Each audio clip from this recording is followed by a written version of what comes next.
অনেক ধাক্কাধাক্কি করে একটা সিরিয়াল পেলাম, টিকিট ৩০০ টাকা। সেজন্য মানুষ অনেক শুনেছিলাম, এই ডাক্তার বলে অনেক ভালো। আবার উনি বলে সপ্তাহে একদিন আসে এখানে। তাই সময় করে চলে আসলাম। অনেকক্ষণ পরে আমার সিরিয়াল আসলো। আমি ডক্টরের চেম্বারে ঢুকলাম। ঢুকে দেখি মাঝবয়সী এক মেয়ে, বয়স 25 থেকে 26 হবে।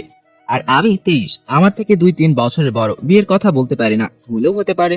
ডক্টর একটা বেগুনি রঙের বোরখা পরছে, আর সাথে গোলাপি রঙের স্কার্ট, মেকআপ নেই। ডক্টর অসম্ভব সুন্দরী। আরেকটা জিনিস তার সৌন্দর্য বৃদ্ধি করেছে, সেটা হলো তার চোখে চশমা, বোরখার উপর সাদা আপ্রন। আমি ঢুকে সালাম দিলাম। সালামের উত্তর নিয়ে বললেন, বসেন, বলেন কি সমস্যা? আমার মাথা ব্যথা করে। কেমন মাথা ব্যথা? মাথা কি প্রচন্ড ব্যথা করে? বমি আসে? না, শরীরের তাপমাত্রা ঠিক থাকে, কিন্তু প্রচন্ড মাথা ব্যথা করে। তাপমাত্রা ঠিক আপনি কি করে বুঝলেন? আমি ওই সামনের ম্যাচে থাকি, সাথে আমার ফ্রেন্ড থাকে। মাথা ব্যথা উঠলে তার হাত দিয়ে চেক করাই তাপমাত্রা ঠিক আছে কিনা। তার মানে আপনি আনম্যারেজ? হুম। কি থেকে আপনার মাথা ব্যথা ওঠে? সে অনেক লম্বা কাহিনী, আই থিঙ্ক আপনার সেই টাইম নাই। ওকে, মাথা ব্যথা কি আপনার সপ্তাহে 7 দিন ওঠে? হ্যাঁ, 3 দিন ওঠে। এই 3 দিন আমার শরীরের উপর দিয়ে ঝড় বয়ে যায়, কাজের প্রচন্ড চাপ থাকে। আসরের পর থেকে মাথা ব্যথা শুরু হয়। মাঝে মাঝে ব্যথার কারণে চোখ কিছু দেখি না। প্লিজ ডক্টর, একটা সলিউশন দেন, না হলে কবে জানি মাথা ভারী দিয়ে ফাটিয়ে দিব। ওকে। ডক্টর একটা প্রেসক্রিপশনে কতগুলো ওষুধের নাম লিখলো, লিখে নিজের মোবাইল দিয়ে ছবি তুললো, তারপর আমাকে বলল, এই ওষুধগুলো খাবেন। Thanks doctor. আপনার নামটা বললেন না? ঈশান মাহমুদ, অনার্স 3rd ইয়ার। ডক্টর আমাকে তার কার্ড দিয়ে বলল, যদি কোনো প্রয়োজন পড়ে তাহলে কল দিবেন, নাম্বার। কার্ডে আছে। আমি কার্ড দেখলাম, ডক্টরের নাম আনিকা। আমার জন্য এই সুবিধা কেন? আমি আপনার ডক্টর আর আপনি আমার পেশেন্ট। Oh by. বাইরে এক ফার্মাসি থেকে ওষুধ নিলাম, রুমে আসলাম। এসে শুয়ে রইলাম। একটু পরে একটা কোচিং আছে যেখানে আমি পড়াই। আমি ঈশান মাহমুদ, বাড়ি নরসিংদী, ম্যাসে ঢাকায়। পরিবারের বড় ছেলে, সেটা আমার জন্য কাল হয়ে দাঁড়িয়েছে। আমার ছোট 2 বোন। 2 বোনের নাম সামিয়া আর সুবর্ণা। তাদের বিয়ের বয়স চলে আসতেছে, তাদের বিয়ে দিতে হবে। যেহেতু বড় ছেলে, তাই দায়িত্বও বেশি। বাবা ছোট একটা জুতার দোকান চালায়। আমরা ফ্যামিলিতে 7 জন। আমার দাদা দাদি দুজনেই অচল। সুবিধা একটা, বাড়িটা আমাদের নিজের। একটা জুতার দোকান থেকে 7 জনের খরচ, আবার বোনদের তাদের পড়াশোনার খরচ। তাই আমি উপার্জনের পথ দেখছি। সেটা হলো আমার মেধা দিয়ে 2টা কোচিং করাই, আবার 2টা প্রাইভেট পড়াই, আবার ভার্সিটি থেকে ক্লাস করি। কোচিং সপ্তাহে 3 দিন। এই 3 দিন আমার উপর দিয়ে ঝড় বয়ে যায়। রাতেই শুরু হয় মাথা ব্যথা। কথায় এক বাপের এক ছেলে সুখে থাকবো, সেখানে আমার উপর সব দায়িত্ব। 2টা কোচিং, আবার নিজের ক্লাস, তারপর প্রাইভেট। এই 3 দিন আমার মাথা ব্যথা করে। আস্তে আস্তে ব্যথা শুধু বাড়তেই থাকে। এই ডক্টরের শরণাপন্ন হলাম। একটু পর কোচিং এ গেলাম। কোচিং করিয়ে আসতে রাত হলো। সেদিন আর মাথা ব্যথা উঠে নাই। খাওয়া দাওয়া করে ওষুধ নিলাম হাতে খাবো বলে। এমন সময় মনে পড়লো, আনিকা ডক্টর কেন আমার প্রেসক্রিপশনে ছবি তুললো। সবার প্রেসক্রিপশন কি এইভাবে ছবি তুলে কে জানে। আমি ওষুধ খেয়ে দিলাম এক ঘুম। পরের দিন কাজের এত চাপ নাই। তাই এভাবে এক সপ্তাহ চলে যায়। 2 দিন ওষুধ খেয়ে আর খাই না, যেহেতু আর মাথা ব্যথা ওঠে না। ওষুধ খাওয়ার চাপ নাই। আমার শনিবারের কাজের চাপ বেশি। শনিবার আবার মাথা ব্যথা উঠছে, এমন মাথা বলার বাইরে। তাড়াতাড়ি ওষুধ খেলাম, খেয়ে শুয়ে রইলাম। না, মাথা ব্যথা কমছে না। পাশে থাকা ফাইমকে বললাম, দোস্ত দেখ তো আমার শরীর গরম কিনা। তোর আবার মাথা ব্যথা উঠেছে? তুই না ডাক্তার দেখালি? চেক কর। ফাহিম আমার হাত ধরে বলল, তোর শরীর একদম ঠান্ডা। ওকে, ওষুধ খাইছি, দেখি কাজ হয় কিনা। নিজে নিজে মাথা হাতাইয়া আরো 1 ঘন্টা পার করলাম। দোস্ত, মাথায় পানি দিব? আমার তো শরীর গরম না, পানি দিলে কি লাভ হবে? আচ্ছা, তাহলে ঘুমানোর চেষ্টা কর। আমার মাথা ব্যথা আর সহ্য হচ্ছে না। আমি ডক্টরের কার্ড বের করলাম, ফোন দিলাম। কতক্ষণ রিং হলো, একটু পর বলে ব্যস্ত আছে। আমি আরো 2 বার দিলাম, ব্যস্ত আছে। আরেকবার দিলাম, ওয়েটিং এ আছে। মেজাজটা গরম হয়ে গেল। ব্যথার কারণে ঘুম আসছে না। আমি আরো 20 মিনিট পর ফোন দিলাম, এবার ধরছে। আসসালামু আলাইকুম। ওয়ালাইকুম আসসালাম। জি, কে বলছেন? ঈশান মাহমুদ, আপনার পেশেন্ট। কোন ঈশান মাহমুদ? আমি চিনতে পারলাম না। আরে আপনাকে যে বলেছিলাম আমি মেসে থাকি। সরি, চিনতে পারলাম না। আপনার সমস্যাটা বলেন। ডক্টর, আপনি আমার প্রেসক্রিপশন লিখে মোবাইল দিয়ে ছবি তুলেছিলেন। ও, মনে পড়েছে। ঈশান মাহমুদ, প্রচন্ড মাথা ব্যথা। হ্যাঁ, এখন প্রচন্ড মাথা ব্যথা করতেছে। ওষুধ খেয়েছি, কমার কোনো নাম নাই। এক কাজ করেন, আগামীকাল আমার চেম্বারে চলে আসেন। আগামীকাল আসবো না, এখন একটা ব্যবস্থা করেন। আমি একটা বড়ির নাম বলছি, এই বইটা এনে খান। ওকে। বাই। ফাহিমকে দিয়ে পাঠালাম বড়ি আনতে। বড়ি আনলে খাইলাম, এই বিছানায় শুইলাম। কখন যে ঘুমিয়ে গেলাম বলতেও পারলাম না। সকালে ফাহিমের ডাকে আমার ঘুম ভাঙলো। আমি তাকিয়ে দেখি ফাহিম রেডি হচ্ছে কলেজ যেতে। আমি বললাম, এত সকাল সকাল কোথায় যাস? তুই ঘরের দিকে তাকাও। আমি তাকিয়ে দেখি 10টা ছুঁই ছুঁই। এতক্ষণ ঘুমাইলাম আজকে? আমি তো তোর ডাকের আশায় ঘুমাই। সকালে আমাকে ডাক দিস। আমি চিন্তা করতে লাগলাম, তাহলে কি গতকাল রাতে ডক্টর আমাকে ঘুমের বড়ি বলেছে খাওয়ার জন্য? যাই হোক, মাথাটা এখন অনেক ভালো লাগছে। Thanks doctor. আরেকটি কথা, আমার মাথায় ঘুরপাক খাচ্ছে, ডক্টর আমার প্রেসক্রিপশনের ছবি তুললো কেন? ছবি তোলার কথা শুনে সাথে সাথে আমাকে চিনে ফেলে, এমনকি আমার রোগও বলে দিল। বুঝলাম একজন দায়িত্ববান ডক্টর। আমিও কলেজ যাব, একটু দাঁড়া। একটু পর রেডি হয়ে কলেজে গেলাম। এক ক্লাস করে আমি আর ফাইম ক্যাম্পাসের গাছতলায় এসে বসলাম। বসে দুজনে কথা বলতেছি, এমন সময় মোবাইলে কল আসলো। দেখি বাড়ি থেকে মা। কেমন আছো বাবা? ভালো মা, তুমি কেমন আছো? আব্বা শরীরটা কেমন আছে? ভালো। শুনো না, সামিয়াকে দেখতে আসছিল, তাদের পছন্দ হয়েছে। ছেলে কি করে? ছেলে ব্যবসা করে। তোমাদের ভালো লেগেছে? যৌতুক চায় 5 লাখ। কি? এত টাকা যৌতুক? তারা কি সরাসরি বলছে? না, তারা এমন ভাবে বলেছে যেটাকে যৌতুকই বলে। এখন তোমরা কি চিন্তা করছো? আমরা তো তোর দেখেই তাকিয়ে আছি। তুমি রাতের দিকে কল দিও। আচ্ছা। আমি কল কেটে দিয়ে ফাহিমের কাছে এসে বললাম। আমাকে চিন্তিত দেখে ফাহিম বলল, কি রে দোস্ত, তোকে এরকম চিন্তিত দেখাচ্ছে কেন? সামিয়ার সম্বন্ধ আসছে, যৌতুক চায় 5 লাখ। কস কি? হুম থাক দোস্ত, টেনশন করিস না, সবকিছু ঠিক হয়ে যাবে।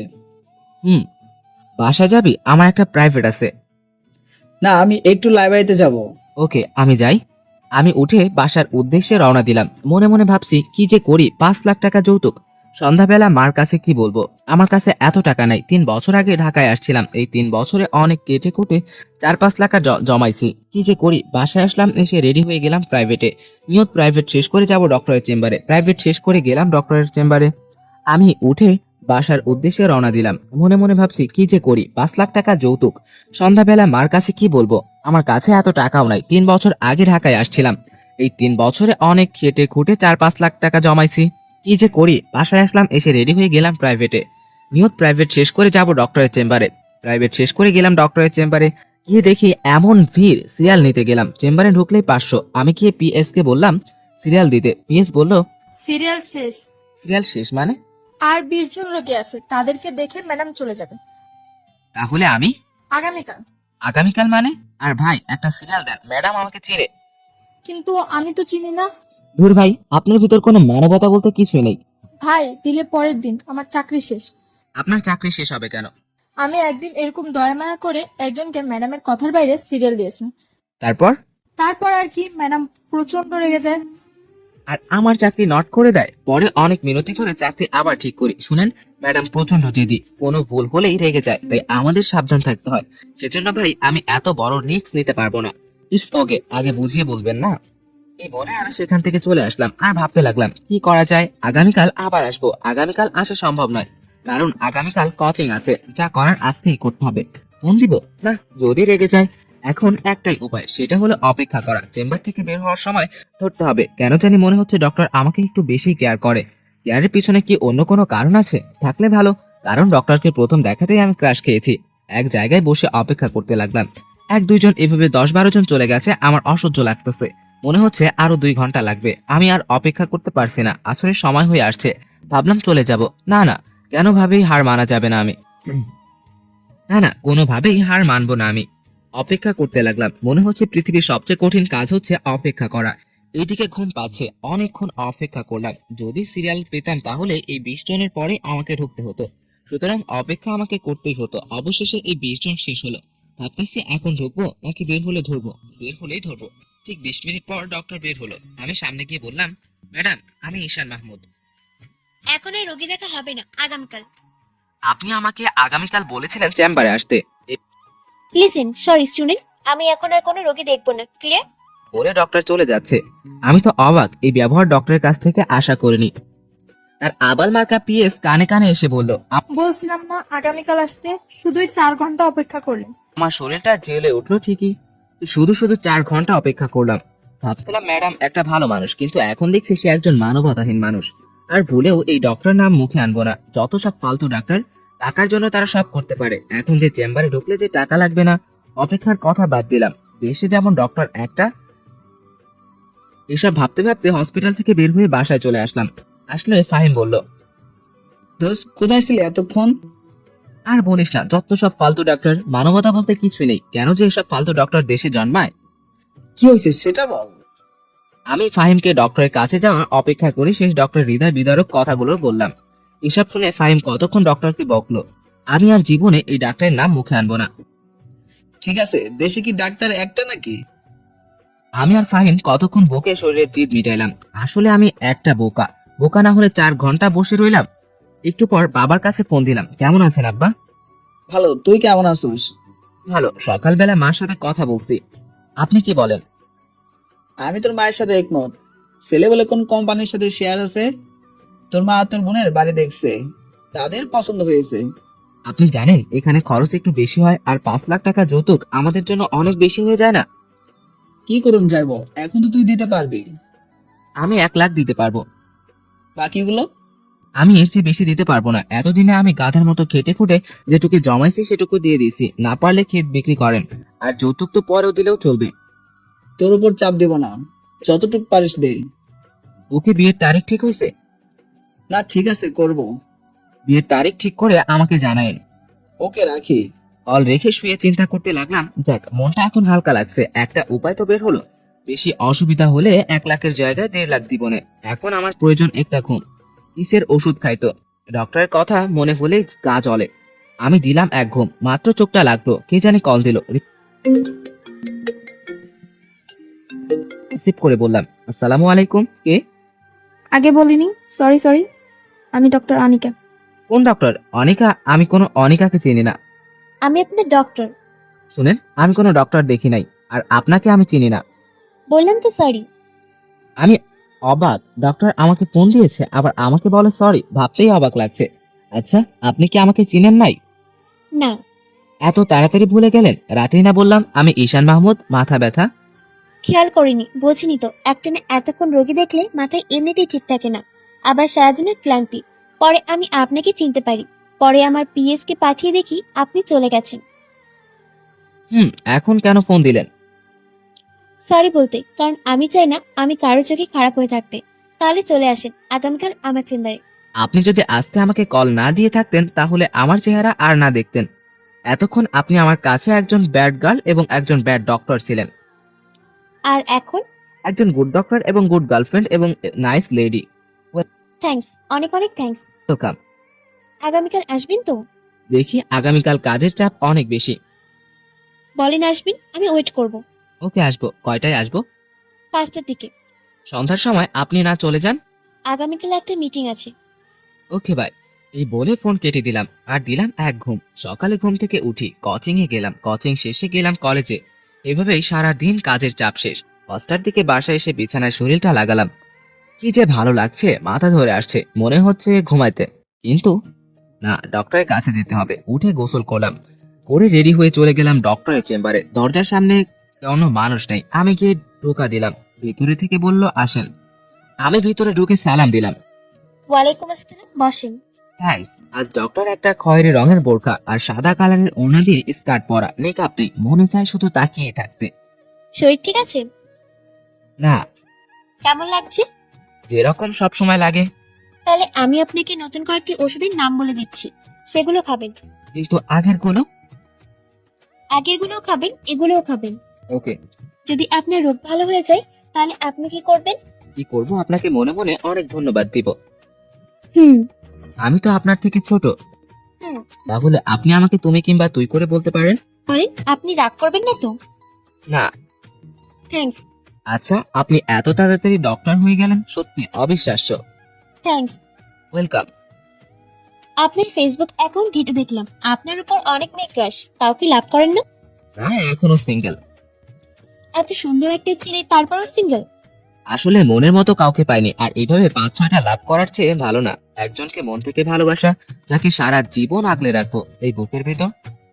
ঠিক বলেছেন। আপনার সম্পর্কে কিছু বলেন। এমন সময় কে জানি ডক্টরের মোবাইলে ফোন দিল। হ্যালো আশিক, কি করো? ঘুরতে আসছো? কার সাথে? বন্ধুদের সাথে? আচ্ছা, ভালো করে চিল করো। আমি চেম্বারে রোগী দেখি। Okay bye baby. আমি মনে মনে ভাবছি কে হতে পারে, বন্ধুর সাথে তো এভাবে কথা বলে না কেউ। লাস্টে বেবি বলাতে আমার সব ক্লিয়ার হয়ে যায়। ডক্টরের বয়ফ্রেন্ড, এটাই ছিল আমার কপালে। অনেক দিন পর একটা মেয়ে পছন্দ হয়েছে, তারও বলে বয়ফ্রেন্ড আছে। কে ছিল? বয়ফ্রেন্ড। ওহ, রাগ করছেন? রাগ করবো কেন? এ কি, তুমি কাঁদছো? না না, কই না তো। বেশি মাথা ব্যথা করছে? হুম, কষ্টের কথা না বলার জন্য মিথ্যা বললাম। আচ্ছা ঠিক আছে। আমি চোখ মুছে কিছুক্ষণ চুপ করে থাকলাম। আমি ডক্টরের চোখের দিকে তাকালাম, ডক্টরও আমার চোখের দিকে তাকালো। নিজের চোখে একসাথে হলো। ডক্টরের চোখ দেখে মনে হচ্ছে ডক্টর আমাকে কি যেন বলছে। সেটা কি আমাকে ভালোবাসার কথা? ডক্টর চোখ নিচে নামাচ্ছে না, এক চোখে আমার দিকে তাকিয়ে আছে। আমি চোখ সরিয়ে নিলাম। তো ডক্টর, আমি উঠি? আর একটু বসেন, আমিও বের হব। একটু পর দুজন একসাথে হসপিটাল থেকে বের হয়ে আসলাম। একটাও কথা বললাম না, কারণ তার বয়ফ্রেন্ড আছে। সে তার বয়ফ্রেন্ড নিয়ে সুখে থাকুক, আর আমি আমার রাস্তা দেখি। দুজন পাশাপাশি হাঁটছি। অনিকা বলল, আমার সম্পর্কে তো কিছু বলা হয় নাই। আরেকদিন শুনবো। ওকে। আচ্ছা ডক্টর, আপনি আমার বড়, আপনাকে অনিকা আপু বলে ডাকি, রাগ করবেন? আপু টাকা দরকার নেই, ডক্টর বলবা। আচ্ছা, আপনার বয়ফ্রেন্ড সম্পর্কে কিছু বলেন। তার নাম আশিক, সে একটা জব করে। তার সাথে দেখা হয়েছিল আমার কানাডায়। আপনি কানাডায় গিয়েছেন? আপনারাই পেরেছেন জীবনে কিছু করতে। থ্যাঙ্কস। তাহলে আমি যাই। বাই। Good bye.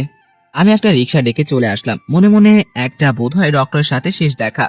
আমি বাসায় চলে আসি। এসে ফাইমের সাথে কোনো কথা না বলে ঘুমিয়ে পড়ি। অনিকা এরকম বিব্রতকর অবস্থায় আগে কখনো পড়েনি। ঈশান যে কেঁদে দিবে কে জানতো? আসলে অনিকার ঈশানকে প্রথম দেখাতে ভালো লেগেছে, কিন্তু অনিকার তো একটা বয়ফ্রেন্ড আছে। এই কথাকে অনিকা ঈশানকে কয়েকদিন পর বলতো। অনিকার নিয়ত আশিকের সাথে ব্রেকআপ করে ফেলবে, কারণ কিছুদিন আগে সানিকে অন্য এক মেয়ের সাথে দেখে ফেলে। আর কিছুদিন ধরে আশিক অনিকাকে বেশি কেয়ার করে না, তার কারণ আশিক হয়তো অনিকার চেয়ে ভালো কাউকে পেয়ে গেছে। অনিকা বাসায় আসে। অনিকারা দুই বোন। অনিকা বড়, ছোট বোনের নাম শারমিন। বাবা মা দুজনেই আছে। বাসায় এসে ফ্রেশ হয়ে খাওয়া দাওয়া করে রুমে গিয়ে আশিককে কল দিল। ব্যস্ত আছে, দুইবার ডায়াল করে ঢুকলো। তার সাথে কথা বলতেছো? আরে আমার অফিসের এক স্যারের সাথে। মিথ্যা কথা। আনিকা, তুমি আগে থেকে চেঞ্জ হয়ে গেছো। তুমি চেঞ্জ হও নাই। না। আচ্ছা, তাহলে তোমার কল লিস্টের একটা স্ক্রিনশট দাও। কোনো চালাকি করবে না, কল কাটবে না। কেন, তোমাকে আমার কল লিস্টের ছবি দিব? এই কথা দ্বারা বোঝা যায় তোমার ভিতরে সমস্যা আছে। তোমার সাথে কথা বলতে আমার ভালো লাগছে না। ভালো লাগবে কি করে? আমার থেকে ভালো কাউকে পেয়ে গেছে তো। শয়তান ফোন কেটে দিয়েছে। বেকআপ করে ফেলবি, করে ফেল, ঘুরে দিচ্ছিস কেন? শারমিন ঢুকলো অনিকার রুমে, ঢুকে বলল, কাকে এভাবে গালি দিস আপু? কাউকে না। দেখ তো আপু, এই দুজন থেকে তোরে কাকে ভালো লাগে? তুই এই ছবি কোথা থেকে পেয়েছিস? তুই চিনিস? তুই কি করে চিনলি? আগে তুই বল। সে হলো ঈশান মাহমুদ, আমাদের কলেজের 3rd ইয়ারে পড়ে। অধিকাংশ মেয়েরই ক্রাশ, কিন্তু সে আবালের মতো সারাদিন কাজ করে, কোনো মেয়ের পাত্তাই দেয় না। তোর ক্রাশ? না, দেখ, তার হাবাগোবা বন্ধুটার উপরে ক্রাশ খাওয়া আমি। দে তোর মোবাইলটা দে। এই বলে আনিকা শারমিনের হাত থেকে মোবাইল নিয়ে ছবিটা ভালো করে দেখতে লাগলো। ঈশান মাহমুদের উপর যতগুলো মেয়ে ক্রাশ খেয়েছে তার একটা লিস্ট আমাকে দিবি। কেন, তুইও ক্রাশ খেয়েছিস? তাহলে আশিক ভাই? সে আমার পেশেন্ট। অনিচ্ছাকৃত ভাবে আনিকা শারমিনের মোবাইলের উপর ছবিগুলো দেখতেছে, আর ছবির উপর আনিকার চোখ আটকে যায়। এই ছবির মধ্যে এটা কি? তুই দেখে ফেলছিস তো? মানে? কয়েকদিন আগে আমরা কয়েকজন ফ্রেন্ড মিলে গিয়েছিলাম একটা রেস্টুরেন্টে। সেই রেস্টুরেন্টে আশিক ভাই আরেকটা মেয়ে বসে ডেট করছিল। সুযোগ বুঝে এই ছবিটা আমি তুলে রাখছিলাম, ভাবছিলাম তোরে দেখাবো, কিন্তু পরে ভাবলাম তুই যদি কষ্ট পাস সেজন্য আর দেখাইনি। ঠিক আছে, আমি জানতাম সে তলে তলে আরেক মেয়ের সাথে ডেট করে। তুই এই ছবিটা আমাকে দে, তার সাথে এখনই ব্রেকআপ করব। তারপর কি ঈশানের সাথে প্রেম করবি? চুপ বেয়াদব, গিয়ে পড়তে বস। উপকার করলেও দোষ কি?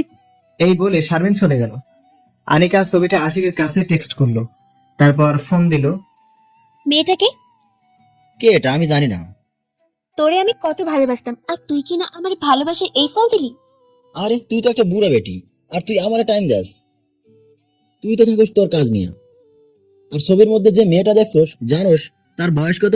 19, মাত্র 19। তোর মধ্যে বুড়ো না। আনিকা আশিকের মুখ থেকে এসব কথা শুনে অবাক হয়ে যায় আর কাঁদতে থাকে। তুই ঠিকই বলছো, আমি বুড়া। যা, তোর সাথে ব্রেকআপ। তুই এই শাস্তি একদিন না একদিন পাবি। এই বলে ফোন কেটে দেয় আর কাঁদতে কাঁদতে সারা রাত কাটিয়ে দিল। আমি সকালে ঘুম থেকে উঠি, আমি আমার জীবনের যুদ্ধ লেগে গেলাম। আমার খালি ডক্টরের কথা মনে পড়ে, পরক্ষণে আবার মনে পড়ে আরে না, ডক্টরের না বয়ফ্রেন্ড আছে। এভাবেই একটা সপ্তাহ চলে যায়। ডক্টরের ওষুধগুলো নিয়ম মাফিক খাওয়ার ফলে আর মাথা ব্যথা ওঠে নাই। আমি বোধহয় ডক্টরের কথা জীবনেও ভুলতে পারবো না। বাড়ি থেকে ফোন আসলো, সামিয়ার বিয়ের তারিখ ঠিক হয়েছে আর 1 সপ্তাহ পর বিয়ে।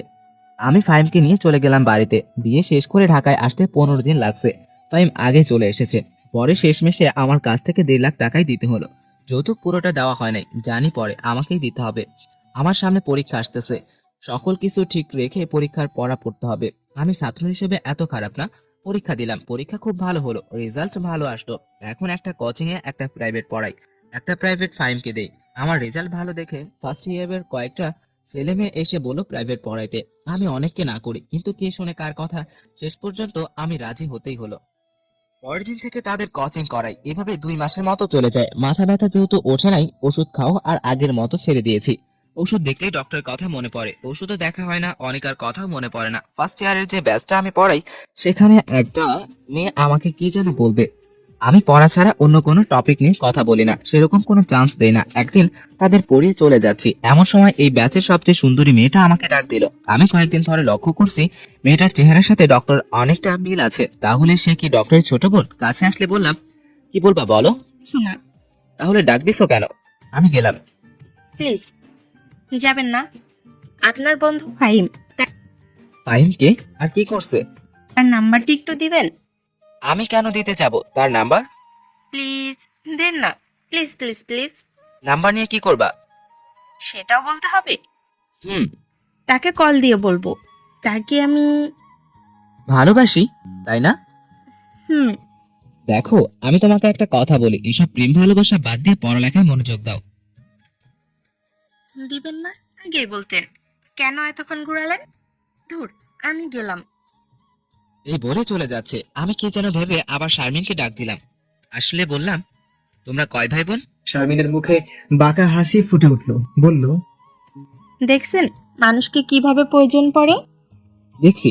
এখন বলো তোমরা কয় ভাই বোন? আপনার সব প্রশ্নের উত্তর দিব, আগে আমাকে ফাহিমের নাম্বারটা দিয়ে দেন। আমি ভাবছি নাম্বার দিব নাকি দিব না। ভাই বেচারা একবার চাকা খেয়ে আর প্রেমের নাম নেয় না। আর শারমিন তো অনেক সুন্দরী, দিয়েই দিই নাম্বার। উঠান। Thank you. নাম্বার উঠাইলে আমি বললাম, এবার আমার প্রশ্নের উত্তর দাও। কি? কতবার বলবো তোমরা কয় ভাই বোন? আসতে বলুন, না হলে কিন্তু চলে যাব। ওকে বলেন। মনে মনে কি মেয়ের পাল্লায় পড়লাম রে বাবা। আমরা 2 বোন, ভাই নাই। বোন কি তোমার বড়? হুম। কি করে? আমি এত প্রশ্নের উত্তর দিতে পারবো না, গেলাম। কোথায় যাও বলে যাও। বলতে পারবো না। তোমাকে ভুল নাম্বার দিয়েছি, কথাটা বললাম সম্পূর্ণ অনুমানে, কারণ এই সময় ফাহিম ঘুমায় আর সে ঘুমানোর সময় মোবাইল বালিশের নিচে ফেলে ঘুমায়। তার মানে নেটওয়ার্ক নাই। চালাক মেয়ে কল দিয়েও ফেলেছে। যেটা ভাবছিলাম সেটাই, কোনো রেসপন্স নেই। এসে বলল, আমার বড় বোন ডাক্তারি করে। কোন হসপিটালে? শারমিন হসপিটালের নাম বললো। আমার চিনতে কষ্ট হয় নাই, এটা যে অনিকার ছোট বোন। এবার সঠিক নাম্বারটা দেন। এটা সঠিক নাম্বার, আবার চেষ্টা করো। শারমিন আবার চেষ্টা করে, এবার কল ঢুকে। উপায় থেকে বলল, আসসালামু আলাইকুম। কে? শারমিন কথা বলতে বলতে চলে গেল। আমার চোখটা গাছতলায় যায়, দেখি 3টা ছেলে আমার দিকে আগুন দিয়ে কি যেন দেখাচ্ছে। ছেলে 3টা সেকেন্ড ইয়ারে পড়ে, ক্যাম্পাসের মধ্যে ফার্স্টে নতুন ইয়ারের ছাত্রছাত্রীদের সাথে র্যাগিং করে। আমার সাথে তেমন চান্স নাই, জানে চড় থাপ্পড় গালে পড়বে। যাই হোক, তাদের চাওয়া আমার কাছে সুবিধা লাগতো না। কিছু একটা হতে পারে, সাবধানে থাকতে হবে। আমার বাসায় যেতে রাত। বাসার পিছন দিকে একটা গলি আছে, এই গলি আমার চলাফেরা করি। এই গলিতে তেমন কিছু থাকে না সন্ধ্যার পর। আমি মাত্র গলিতে ঢুকলাম, দেখি আমার পিছনে আরো 2 জন গলিতে ঢুকছে। তাদের দিকে চোখ যায় আমার। চিনতে কষ্ট হলো না, গাছতলায় বসা 3 জনের মধ্যে 2 জন। এই গলিতে তেমন মানুষ থাকে না সন্ধ্যার পর। আমি মাত্র গলিতে ঢুকলাম, দেখি আমার পেছনে আরো 2 জন গলিতে ঢুকছে। তাদের দিকে চোখ যায় আমার। চিনতে কষ্ট হলো না, গাছতলায় বসা 3 জনের মধ্যে 2 জন। তারা আমার দিকে অনেকখানি দূরে। আমি ভাবলাম কোনো একটা ঝামেলা হতে পারে। আমি আবার হাঁটার গতি বাড়িয়ে দিলাম আমার। আর একটু সামনে এগিয়ে দেখি বাকি আরেকজন। আমি বুঝতে কষ্ট হলো না এটা একটা ফাঁদ। আমি হাঁটার মধ্যে মোবাইল বের করে ফাহিমকে মেসেজ করলাম, যত তাড়াতাড়ি সম্ভব বাসার পিছনের গলিটায় আসার সমস্যা পড়েছি। মেসেজটা করে সুবোধ বালকের মতো আমি হেঁটে চলে যাচ্ছি। এমন ভাব করলাম যেন আমি তাদের দেখিনি। ভাব ধরাটা বেশিক্ষণ টিকেনি, পিছন থেকে ডাক আসলো, ওই দাঁড়া, তোর সাথে কথা আছে। আমি না শোনার ভান করে হেঁটে চলে যাচ্ছি। ওই, তোরা বলছি না দাঁড়াইতে? আমি এবারও না শোনার ভান করে হেঁটে চলেছি। এবার সামনের জন আমার পথ আটকেলো, বলল, তোরা ডাকছো, সমস্যা না? কি বলবি বল। ডাক দিছি শোনস নাই কেন? প্রয়োজন মনে করিনি, কি বলবি বল, আমি চলে যাচ্ছি। তোর যাইতে দেরি আছি, তোর সাথে আমার অনেক বোঝাপড়া আছে। আমি তোদের কোনো সমস্যা করেছি? ক্যাম্পাসের সব সুন্দরী মেয়েরা তোর পেছনে ছুটে, আজ তোর এমন অবস্থা করব যাতে কোনো মেয়ে তোর দিকে তাকাতেই লজ্জা পায়। তোর শারমিনের সাথে কি সকালে তার সাথে হাসাহাসি করে কি কথা বলতেছো? একটা কথা ভুলে যাস না, আমি কিন্তু তোদের বড়, এখন চুপচাপ বলে যা, কোনো সমস্যা হবে না, পরে কিন্তু তোদের খবর আছে। তোকে এমন মান মারবো যাতে তুই কোনো কথাই বলতে পারিস না। তুই কি শারমিনকে পটিয়ে ফেলছিস, নাকি তোর সাথে রুম ডেট করার অফার দিছে? তুই তো রুম ডেট করতে পারবি না, আমাদের ঠিকানাটা বল, আমরা চলে যাবো নি। এই বলে তারা হাসতে লাগলো। আমার মাথায় রক্ত উঠে যাচ্ছে, তিনজনের সাথে একা পারবো না। ফাইম এখনো দেরি করছে কেন? মেসেজ দেখলে তাড়াতাড়ি আসার কথা। দেখি ওরা তিনজন থেকে একজন প্যান্টের বেল খুলছে, আর একজন একটা ছুরি বের করছে, আর আমাকে তিন দিক থেকে ঘিরে ধরছে, তাই দৌড় দেওয়ার কোনো চান্স পাচ্ছি না। আমি ভাবলাম দাঁড়িয়ে থেকে লাভ নাই, মায়ের শুরু করে দেই। আমাকে টিকে থাকতে হবে যতক্ষণ পর্যন্ত ফাইম না আসে। আমি ছুরিগুলো ছেলেটাকে কানের নিচে গরম জায়গায় শরীরের যত শক্তি আছে তত শক্তি দিয়ে আঘাত করলাম। তারা হয়তো আমার কাছ থেকে এমন আঘাত আসবে কল্পনাও করেনি, তাই প্রতিঘাত করার কোনো সুযোগই পায়নি। যে জায়গায় আঘাত করেছে ঠিক সেই জায়গায় গিয়ে লাগলো। ছেলেটা ও মাগু এক চিৎকার দিয়ে নিচে পড়ে গেল। বাকি দুজন ততক্ষণে নিজেকে সতর্ক করে ফেলেছে, আর তাদের চোখ মুখে জ্বলে উঠেছে প্রতিশোধের আগুন। হাতে বেল্টওয়ালা ছেলেটা আমাকে বেল্ট দিয়ে মাথায় আঘাত করার চেষ্টা করছিল। আমিও যেহেতু সতর্ক ছিলাম, তাই সাথে সাথে মাথায় নুয়ে ফেলি। আমার মাথার উপর দিয়ে চলে যায়। সে আবার নতুন করে আঘাত আনতে কিছুটা সময় লেগেছিল। ওই ফাঁকে আমি তার ঘাড়ে সজোরে আঘাত হানলাম, সব শক্তি দিয়ে। মায়ের টাল সামলাতে না পেরে সেও চিৎকার দিয়ে নিচে বসে পড়ে। এই ফাঁকে তৃতীয় জন সুযোগ পেয়ে গিয়েছিল। তৃতীয় জন আমার কোমরে দিল এক লাথি। আমি টাল সামলাতে না পারে নিচে পড়ে গেলাম। এই ফাঁকে বাকি দুইজন উঠে আমার উপর চড়াও হলো। তিনজন আমাকে এলো পাথরে লাথি মারছে আর বলছে, মার শালারে মার, শালাই কি ঘুষি দিল, ঘাড়ি লড়াইতে পারতেছি না। কথা বলছে আর মারছে। আমি হাত দিয়ে প্রতিরক্ষা করছি। আমার নাক দিয়ে ব্লিডিং হচ্ছে, মুখের কয়েক জায়গায় কেটে যাচ্ছে, অনবরত রক্তে পড়ছে। এমন সময় ফাইভের কণ্ঠ কানে আসলো, এই মাদার, এই খান পোলারা দাঁড়া, সাহস থাকতে দাঁড়া। ফাইভের হাতে একটা লাঠি। এই লাঠি ওরা তিনজন দৌড়ে, আর ফাইভ দৌড় দেখে কে। ফাইভ যেভাবে দৌড়ে আসছে, যে কেউ দেখলে ভয় পেয়ে যাবে। আমার কাছে এসে বলল, সরি দোস্ত, দেরি হয়ে গেল। ওকে ওকে। আমি ওয়াশরুমে ছিলাম, বের হয়ে দেখি তোর মেসেজ দেখার সাথে সাথে আমি চলে আসি। আমি তোরে কিছু বলছি, দেখ আমার অনেক ব্লিডিং হচ্ছে, আমাকে কোনো ডক্টরের কাছে নিয়ে যা। আমি তো তোর ধরছি। ফাহিম আমাকে ধরে গলি থেকে বের করে রাস্তায় নিয়ে আসে, একটা গাড়ি ডাক দেয়। আমি গাড়িতে উঠি। আমার নাক দিয়ে রক্ত বের হচ্ছে, মুখের কয়েক জায়গায় কেটে গেছে, পিঠে একটু বেশি ব্যথা করছে। হাত দিয়ে দেখি অনেক রক্ত, বুঝলাম ছুরি দিয়ে আঘাত করছে, অনেক ব্লিডিং হচ্ছে, তাই আমি জ্ঞান হারাই। আনিকা আশিকের সাথে ব্রেকআপ করার পর একা হয়ে গেছে। প্রতি রাতে কোনো জানি ঈশানের কথা মনে পড়ে। চেম্বারে ঈশান আর আসে না, কারণ হয়তো ঈশানের রোগ ভালো হয়ে গেছে। আনিকা কোনোভাবেই ঈশানকে ভুলতে পারছে না। আনিকার খালি ঈশানের কান্নার কথা মনে পড়ে আর ফুপিয়ে কেঁদে ওঠে। সব সময় আনিকা নিজেই বলে, সান্ত্বনা দেয়, ঈশান তুই তো আমারও ভালোবাসতো, আমি জানি তুই একদিন আসবি। আসলে যে ঈশানকে কি করবে অনিকা, সেটা অনিকাই জানে। এভাবে অনিকার 2 মাস চলে যায়, ঈশানের কোনো দেখা নাই। বাড়ি থেকে বিয়ের কথা বলছে, ভালো এক সম্বন্ধ আসছে, বলছে বিয়ে করার জন্য। অনিকা এই বাহানা সেই বাহানা দিয়ে দেরি করছে। শেষমেশ অনিকা নিজেকে সিদ্ধান্ত নিল নিজেই ঈশানের সাথে দেখা করবে আর নিজের ভালোবাসার কথা বলবে। এই দিনরাত অনিকার রুম শারমিন এসে নাচতে থাকে খুশিতে। এদিকে অনিকা টেনশনে বাঁচে না, আর নিজের বোন কিনা নাচে, দিল এক ধমক। শারমিনের মুখটা কালো হয়ে যায়। ধমকের কারণে শারমিন কেঁদে দেয়, কাঁদতে কাঁদতে চলে যাচ্ছে আর বলতে লাগলো, আপু, তুই না অনেক খারাপ। আমি টেনশনে বাঁচি না, আব্বা আম্মা বিয়ের জন্য চাপ দিচ্ছে, আর তুই কিনা খুশিতে নাচোস। যা, তোর সাথে আমি আর কথাই বলবো না। ব্যাপারটা ছিল ঈশানকে নিয়ে। এই বলে শারমিন সেখান থেকে চলে আসলো। আনিকা ঈশানের নাম শুনে আটকে যায়। ঈশানের ব্যাপারে কি বলবে শারমিন? পরক্ষণে মনে পড়লো, আরে ঈশান আর স্বামী তো একই কলেজে পড়ে, নিশ্চয়ই কিছু একটা হয়েছে। শারমিন যেহেতু খুশিতে নাচছে, তাহলে নিশ্চয়ই ভালো খবর। এসব চিন্তা করে শারমিনকে ডাক দিল। 5-6টা ডাক দিলেও শুনুনি, তার মানে অনেক রাগ করছে। আনিকা জানে শারমিনের রাগ ভাঙানো এত সহজ না। আনিকা ভাবতে লাগলো কি করে রাগ ভাঙানো যায়। এখন একটা উপায়, তার পছন্দের খাবার বানানো। আনিকার যতটুকু মনে পড়ে শারমিনের পছন্দের খাবার পিৎজা। কিছু করার নেই, পিৎজার অর্ডার দিয়ে দিল। পিৎজা আসলে পিৎজা নিয়ে আনিকা শারমিনের রুমে গেল। গিয়ে দেখে শারমিন শুয়ে আছে। আনিকা গিয়ে শারমিনের সাথে মজা করা শুরু করলো। ওই আমার গুলুগুলু আপুটা রাগ করছে। কোথায় রাগ করেছে, গালে নাকি মুখে? দেখ তোর জন্য কি আনছি। যা, তোর সাথে কোনো কথাই নাই। ওকে, তাহলে পিৎজাটা আমি একাই খাই। কি, তুই পিজা আনছস? শুয়া থেকে উঠে বসলো। হুম। দে আপু, দে। তোর রাগ ভাঙছে? হুম। তারপর দুই বোন মিলে পিৎজা খেতে লাগলো। অনিকা জিজ্ঞেস করলো, ঈশানের ব্যাপারে কি যেন বলছিলি?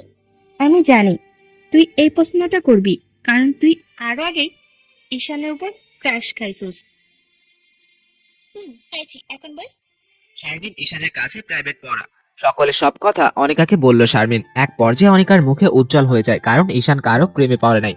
আর শারমিনের বোনের সম্পর্কে অনেক কিছু জিজ্ঞাসা করায় বুঝতে পারলো এখনো অনিকাকে ভালোবাসে। তার মানে ঈশানের কাছে গেলে হতাশ হবে না। খুশিতে অনিকা শারমিনকে নিয়ে নাচতে থাকে। অনিকা ফাহিমের কথা শুনে বলল, আগে পড়াশোনায় মনোযোগ দে, প্রেম ভালোবাসা পরও করতে পারবি। ধুর আপু, তুই আর ঈশান ভাই সম্পূর্ণ এক। এখন ভালো। এই বলে নাচতে অনিকা নিজের রুমে চলে যায়। গিয়ে শুয়ে ঘুমিয়ে পড়লো। শারমিন ভাবছে আমি প্রেম করলে তুই জানবি কোথা থেকে। শারমিনও ঘুমিয়ে পড়লো। এই বলে নাচতে অনিকা নিজের রুমে চলে গেল। গিয়ে শুয়ে ঘুমিয়ে পড়লো। শারমিন ভাবছে আমি প্রেম করলে তুমি জানবা কোথা থেকে। শারমিনও ঘুমিয়ে পড়লো। আমি চোখ খুলে দেখি হাসপাতালের বিছানায় শুয়ে আছি। চোখ খুললে ফাহিম কাছে আসলো, বলল, কেমন লাগছে? ভালো। এখন বল, কে কে তোরে মারছে? নাম জানি না, তবে কলেজের সেকেন্ড ইয়ারে পড়ে। সেকেন্ড ইয়ারের ছেলেরা তোরে মারছে? হুম। তুই কি করেছিস? না, তোর জন্যই তো আমি মার খেলাম। আমার জন্য মানে? তোর উপর ক্রাশ খাওয়া মেয়েটা শারমিন, তার জন্য। ওই যে শারমিন সকালে যে ফোন দিয়েছিল? তার সাথে কথা বলছি দেখে শালার পুতেরা আসছে আমারে মারতে। তুই কোনো টেনশন করিস না, শারমিনকেও দেখে নিব, ওই শালাকেও দেখে নিব। এক নার্স এসে বলল, আপনাদেরকে বেড ছেড়ে দিতে হবে, কেন? কারণ এখানে অন্য রোগী আসবে। কেন? আমরা তো সিটের ভাড়া দেব। তাহলে উপর তলের উন্নত মানের বেডে যান। একদিনের ভাড়া 10,000 টাকা। মানে? মানে কিছু না, আপনাদের এই বেড ছেড়ে দিতে হবে, ব্যাস শেষ।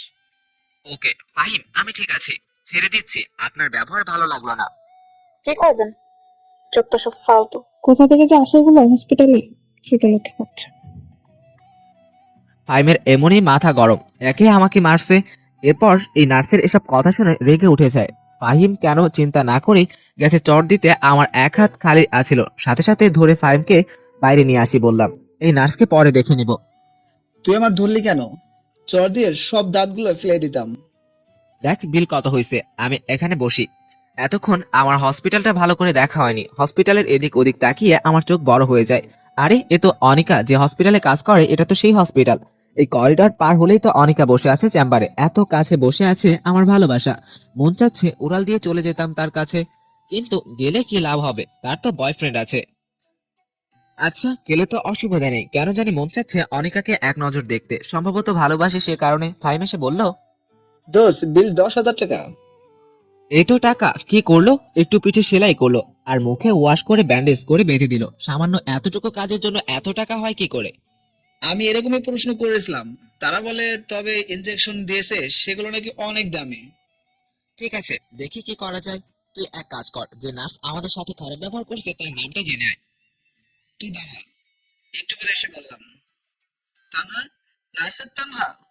তানহা নামটা সুন্দর, কিন্তু একটা ডাইনি। আমি এক জায়গায় যাব, তুই আমাকে হেল্প কর। কোথায় যাবি? আমাকে ধর, তোকে বলি। আমি যে মাথা ব্যথার জন্য ডক্টর দেখিয়েছিলাম, সেই ডক্টর চেম্বার একটু সামনে, তার কাছে যাচ্ছি। কিন্তু তার কাছে গিয়ে কি লাভ হবে? জানি কোনো লাভ হবে না। আর এই ডক্টরকে আমি 2 মাস আগে ভালোবেসেছিলাম। এত কাছে যেহেতু, তাই এক নজর দেখেই যাই। ওকে যা। আর শোন, এই ডক্টরের বোনের নাম শারমিন। কি কস? ওই দেখ ডক্টরের চেম্বার, আমি যাই। কতক্ষণ লাগবে? জানি না। এই বলে আমি অনিকার চেম্বারের সামনে চলে আসি। তার এই পিএস এসে বলল, এখন কোনো রোগী দেখা হবে না। ম্যাডামকে বলেন ঈশান মাহমুদ আসছে। পিএস ভিতরে চলে যায়। একটু পর ফিরে এসে বলল ভিতরে যেতে। আমি ভিতরে ঢুকলাম, দেখি ডক্টর উল্টো দিকে চেয়ার ঘুরিয়ে বসে আছে। আমাকে মুখ দেখাবেন না, যেটার জন্য এত কষ্ট করে আমি এখানে আসলাম। দেখাবেন না, তাহলে ভিতরে আসতে বললেন কেন? আমি চলে যাচ্ছি এই বলে বসা থেকে উঠলাম। দেখি ডক্টর তার চশমাটা রেখে সোজা হেঁটে আমার কাছে চলে আসে। এসে কোনো কথা না বলে আমার মাথায় ধরে সোজা তার নরম গোলাপি ঠোঁট দুটো আমার ঠোঁটে লাগিয়ে দেয়। আমি এর জন্য প্রস্তুত ছিলাম না। 30 সেকেন্ড পর ছেড়ে দিল। সে চোখ বন্ধ করে রাখছে। এটা কি ছিল? জানি না। এবার আমি তার পিছনে কোমরে হাত রেখে টান দিয়ে আমার একেবারে কাছে এনে আমি নতুন করে আমার ঠোঁট তার ঠোঁটে লাগিয়ে দেই। এবার আমরা দুজন একে অন্যের ঠোঁটের স্বাদ উপভোগ করলাম টানা 2 মিনিট। আমি আস্তে আস্তে তার কোমর সরে দেই। ডক্টর আস্তে আস্তে নর্মাল হয়, আমার কাছ থেকে একটু সরে চোখ খোলে, একটা মুচকি হাসি দেয়। এত ভালোবাসা, এত আকাঙ্ক্ষা, এসব এতদিন কোথায় রেখেছিলে? জানি না। আমি আস্তে আস্তে চেয়ারে বসি। ডাক্তার এখনো পুরো শরীরে তাকায়নি, তাকিয়ে অবাক হয়ে যায়। এসব কি? তোমার শরীরে কি করে হয়েছে এগুলো? বলে, এত উত্তেজিত হওয়ার কোনো কারণ নেই, আমি ঠিক আছি। কোথায় তুমি ঠিক? পিঠে ব্যান্ডেজ, মাথায় ব্যান্ডেজ, হাতে ব্যান্ডেজ? অনিকা উঠে এসে আমার শরীর দেখতে লাগলো, দেখে বলল, তোমার মনে হয় 3-4 জন মিলে গণধোলাই দিছে। কি করে হলো সব খুলে বলো। আমি অনিকাকে রাতের ঘটনা, হাসপাতালে আসা এবং সবশেষে নার্সের কথাটা বললাম। নার্সের কথা শুনে অনিকা রেগে যায়, বলে, তুমি একটু বসো, আমি সব ঠিক করে দিয়ে আসছি। সব ঠিক আছে, তোমাকে কিছু ওষুধ লিখে দিচ্ছি, সেগুলো খাইবা, আর পুরো 2 সপ্তাহ রেস্ট থাকবা। এতদিন রেস্টে থাকতে পারবো না। কেন? শোনো, আমি 2টা কোচিং, একটা প্রাইভেট পড়াই। আমি যদি 2 সপ্তাহ এসব বন্ধ রাখি তাহলে আমার অনেক ক্ষতি হয়ে যাবে। কি ক্ষতি? আমি এখানে মেসে থাকি, মেসের ভাড়া, খাওয়া, আর আমাদের ফ্যামিলি মেম্বার 6 জন। আব্বার একটা ছোট জুতার দোকান, সেটা দিয়ে চলে না। তাই আমি এখানে গাধার মতো খেটে খুটে কিছু টাকা ইনকাম করে বাড়িতে পাঠাই। এখন যদি 2 সপ্তাহ এসব বন্ধ রাখি তাহলে কি অবস্থা হবে? অনিকা উঠে আমার কাছে এসে বসলো, বসে আমার হাত ধরলো। ঈশান, তোমার সমস্যা আমার সমস্যা। আমি তোমাকে ভালোবাসি, তুমি বাসো না? বাসি, কিন্তু কিন্তু কি? তোমার না একটা বয়ফ্রেন্ড আছে? তার সাথে তো আমি 2 মাস আগে ব্রেকআপ করেছি। ওহ, খুব ভালো, আমি তোমাকে খুব ভালোবাসি। আমি জানতাম তুমি আমাকে অনেক ভালোবাসো। হুম। তুমি কোনো টেনশন করো না, তুমি 2 সপ্তাহ রেস্ট নাও, দেখবে সব ঠিক হয়ে যাবে। তুমি বলছো? আচ্ছা, তুমি তো বললে তোমাকে 3 জন মারলো, কেন মারলো সেটা তো বললে না। তোমার বোন শারমিনের কারণে। অবশ্য তার এখানে কোনো দোষ নাই। তার সাথে সকালে কথা বলছিলাম, সেটা 3 জন ভালো চোখে দেখেনি। শারমিন এখানে জড়িত আছে, তার খবর আছে। মোবাইল বের করলো ফোন করার জন্য, তাকে ফোন দিব না, তার এখানে কোনো দোষ নাই। ওকে, তোমার মোবাইলটা দাও। গতকাল রাতে ভেঙে গেছে। এখন কি করবা? ফাইমকে দিয়ে নতুন মোবাইল কিনবো। জানো আমার এখন কি মন চাচ্ছে? কি মন চাচ্ছে? এখানে তোমার সাথে বসে সারাদিন কথা বলতে। আমারও মন চাচ্ছে। তুমি চলো তোমাকে বাসায় দিয়ে আসি। যাবা? আর চলো তাহলে। শোনো, তোমার আর কোনো বিল দিতে হবে না। আমি উঠে আস্তে আস্তে বের হচ্ছি, এমন সময় আবার অনিকা আমাকে পেছন থেকে জড়িয়ে ধরে বলল, আমি তোমাকে অনেক ভালোবাসি ঈশান, তুমি আমাকে ছেড়ে চলে যাবে? না, কখনো না। আমি জানতাম। এবার ছাড়ো, ব্যথা লাগছে। তুমি বাইরে গিয়ে একটু দাঁড়াও, আমি আসছি। ওকে। দেখি তুই ঠিক আছিস কিনা। ঠিক আছে মানে? তুই এতক্ষণ ডক্টরের চেম্বারে কি করে থাকলি? কেন, কি হয়েছে? আর বলিস না, তুই ভিতরে যার একটু পরই ডাক্তার বেরিয়ে আসলো, এসে নার্সকে ডেকে আনলো, এনে দিল এক ধমক, যে কেউ ভয় পেয়ে যাবে। তারপর আমাকে ডাকলো এবং আমার কাছে মাফ চাইলো। পরে রিসেপশনে গিয়ে কি যেন বললো, তারপর আবার চেম্বারে ঢুকে গেল। এতক্ষণ পুরো হসপিটাল নিস্তব্ধ ছিল। ডক্টর অনেক জেদি, কিন্তু তার এরকম করা ঠিক হয় নাই। বিল দিতে হবে না? না ডক্টর, আমাদের সাথে বাসায় যাবে। এই ডক্টর। হুম। না দোষ, না দোষ। আরে টেনশন করিস কেন, আমি আছি না। তোরা দুজনে প্রেম করছস? হুম। আল্লাহ জানে তুই এই মেয়ে কেমনে কন্ট্রোল করবি। ওই দেখ, সে আসছে। চুপ। অনিকা এসে বলল, তাহলে চলো। আনিকা মুখে মেকআপ ছাড়াই এসেছে। এটা দেখে কেন জানি আমার একটুও ভালো লাগলো না। চলো নিচে গিয়ে দেখি অনিকার পার্সোনাল গাড়ি আছে, গাড়ির ড্রাইভার একজন ইয়াং বয়সের ছেলে। এটাও দেখে আমার ভালো লাগলো না। যাই হোক, গাড়িতে বসলাম, আমার পাশে অনিকা বসলো। এতক্ষণ হাঁটার পর আমাকে ক্লান্তি ঘিরে ধরলো। আমি গাড়ির সিটে বসে মাথাটা এলিয়ে দিলাম। আমি গাড়ির মধ্যে ঘুমিয়ে গেলাম। চোখ খুলে দেখি অনিকা আমাকে ডাকছে। ফাহিম বলল, তো বাসায় চলে এসেছি। নামার সময় অনিকা আমাকে হেল্প করলো। আস্তে আস্তে হেঁটে রুমে গেলাম, গিয়ে বিছানায় শুইলাম। আমার পাশে অনিকা বসলো। আমাদের দেখে ফাহিম বাইরে চলে যায়। এটা তোমার জন্য কি? মোবাইল। তোমাকে কে বলছে মোবাইল কিনতে? কেউ না, তাহলে কেন কিনলে? ভালোবাসি বলে। এখানে আমার আর কিছু বলার নেই। অনিকা আমাকে ভালোবাসি বলে কেন কিনে দিল, এখানে ফিরিয়ে দেওয়ার কোনো মানেই হয় না। ঠিক আছে, আর শোনো, আমি তোমাকে ওষুধ খাবার সময় হলে কল দিব। তোমার এত কষ্ট করতে হবে না, তুমি বলে যাও। না, আমি তোমাকে কল দিব। ওকে। আমি অনিকার স্কার্ট ধরে নেকাবের মতো করে বললাম, তোমাকে নেকাব অবস্থায় বেশি সুন্দর লাগে। সত্যি? অনিকা সুন্দরী করে নেকাব পরে বলে, এবার ঠিক আছে? হুম। তাহলে আমি যাই। যাও। এই বলে অনিকা চলে যায়। অনিকা চলে গেলে ফাইম এসে বলল, সব ঠিকঠাক তো? হুম। এখন বল, 3 ছেলের কি করবি? তুই আগামীকাল গিয়ে 3টারে খুঁজে বের করবি, তারপর কলেজের ভিপিরে সব বলবি, দেখ তারা কি করে। আর আগামীকাল গিয়ে ফার্স্ট ইয়ারের যে ব্যাচটা আমি পড়াই তাদের বলবি 2 সপ্তাহ তাদের বন্ধ, অথবা শারমিন ফোন দিলে শারমিনকে বলতে পারিস। ওকে। আমার সব ক্লান্তি এসে ঘিরে ধরলো। আমি দিলাম এক ঘুমে বিকালে উঠে ফ্রেশ হয়ে খাওয়া দাওয়া করলাম, করে অনিকার কাছে কল দিলাম, সাথে সাথে রিসিভ করে বলল, ঘুম হয়েছে? অনিকা ওষুধের নাম বললো, সেগুলো খেয়ে নিলাম। এভাবে প্রতিদিন Anika time to time call দিয়ে আমাকে ওষুধ খাওয়াতো।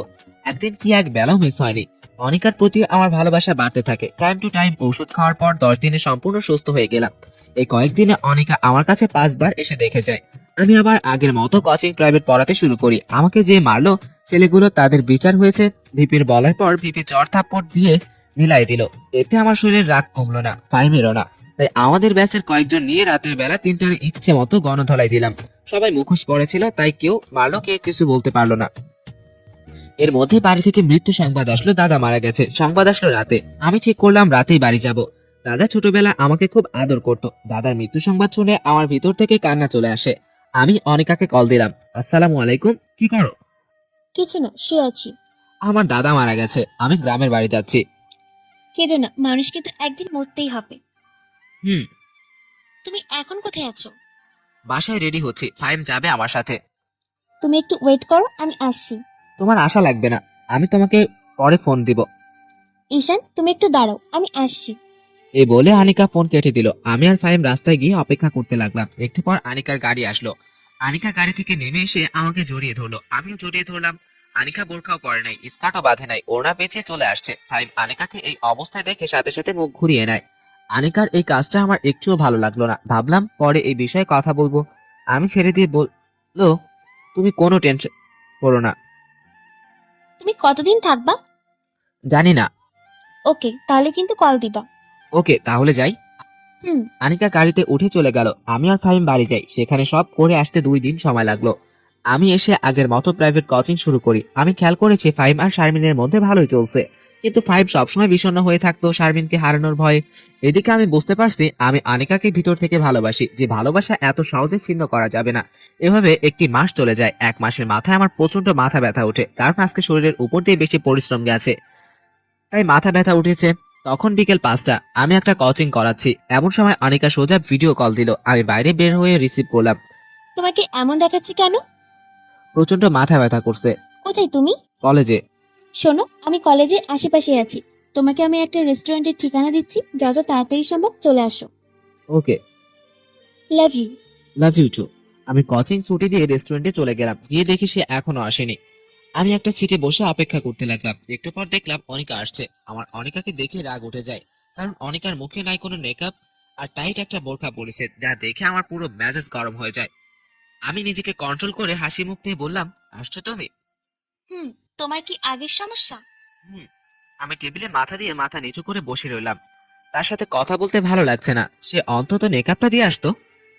তোমাকে সিটি স্ক্যান করাতে হবে। এই বলে অনিকা আমার মাথাটা হাতিয়ে দিচ্ছে। আমার খুব লাগছে। এভাবে 10 মিনিট মাথা হাতাইয়া দিল। আমার এখন অনেক ভালো লাগছে। আমি ইচ্ছে করে প্রশংসা করলাম না, কারণ সে আমার কথা শুনেনি। ভালো লাগছে। ভালো লাগছে। হুম। অনিকা এই পাশ থেকে উঠে আমার পাশে বসলো। পাশে বসে আমার মাথায় হাতিয়ে দিচ্ছে। এভাবে আরো 10 মিনিট মাথা হাতিয়ে দিল। আমি মাথায় উঠলাম। মাথা ব্যথা অনেকটাই কমে গেছে।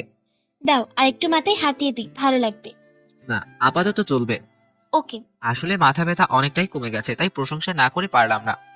বিয়ের পর কিন্তু কিছু করো আর না করো, এভাবে মাথা কিন্তু হাতিয়ে দিতেই হবে। আমার মাথা বানাতে ভালো লাগে। হুম। থ্যাঙ্কস। আমাকে কোনো সময় থ্যাঙ্কস দিবা না, দরকার হলে বকা দিবা, তবুও থ্যাঙ্কস দিবা না। ওকে, শোনো, একটা কফি খাও, ভালো লাগবে। তুমি কিন্তু আমার একটা কথা মানোনি। কি কথা?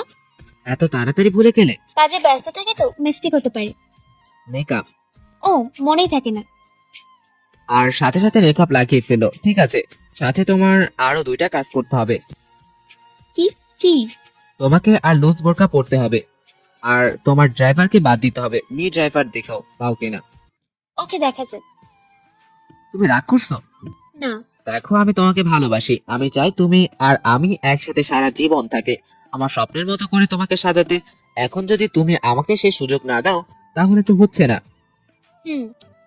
অনিকা ব্যাগ থেকে একটা বড়ি বের করলো, দিয়ে বলল, এখন বাসায় গিয়ে কিছু খেয়ে এটা খাবে। ওকে, তুমি চলে যাচ্ছ? হুম। আর একটু বসো, কফি তো খাওয়া হলো না। তুমি খাও, আমি গেলাম। এই বলে আনিকা চলে গেল। আমি কফির অর্ডার দিলাম। কফি খেয়ে আমি বাসায় চলে আসি। বড়ি খেয়ে ঘুমিয়ে পড়লাম। আনিকাও বুঝতে পারছে ঈশানকে ছাড়া আনিকার জীবন অচল। ঈশানকে আনিকা ভিতর থেকে ভালোবেসে ফেলেছে। ওই আশিকের ক্ষেত্রে এরকম ছিল না, কিন্তু ঈশানের প্রতি যেমন অনুভূতি তেমন ছিল না। আনিকা ইচ্ছে করে ঈশানের সাথে এরকম করছে, কারণ আনিকা ঈশানকে পরীক্ষা করছে। আনিকার যুক্তিটা এভাবে দিয়েছে, ঈশান আমাকে ভালোবাসে, আমি ঈশানকে ভালোবাসি। ঈশান চাইবে না আমি পর্দা না করি, সে চাইবে না আমি অন্য একটা ছেলের সাথে ঘুরি, সে চাইবে আমি সবসময় তার কথা শুনি, তার কথা মতো চলি। এখন যদি আমি ঈশানের কথা না শুনি তাহলে ঈশান রাগ করবে। এই রাগ করার মানেই ঈশান আমাকে ভিতর থেকে ভালোবাসে। এখন যদি ঈশান রাগ না করে তার মানে ঈশানের মন থেকে আনিকা উঠে যাচ্ছে। ঈশান মনে মনে ভাববে, আনিকা থাকুক আনিকার মতো আর আমি থাকি আমার মতো। তারপর আস্তে আস্তে কয়েকদিন যাওয়ার পর দুজনের সম্পর্ক খারাপ হয়ে যাবে। আর ঈশান যদি আনিকাকে মন থেকে ভালোবাসে তাহলে যত কষ্টই হোক আনিকাকে নিজের কাছে আগলে রাখবে।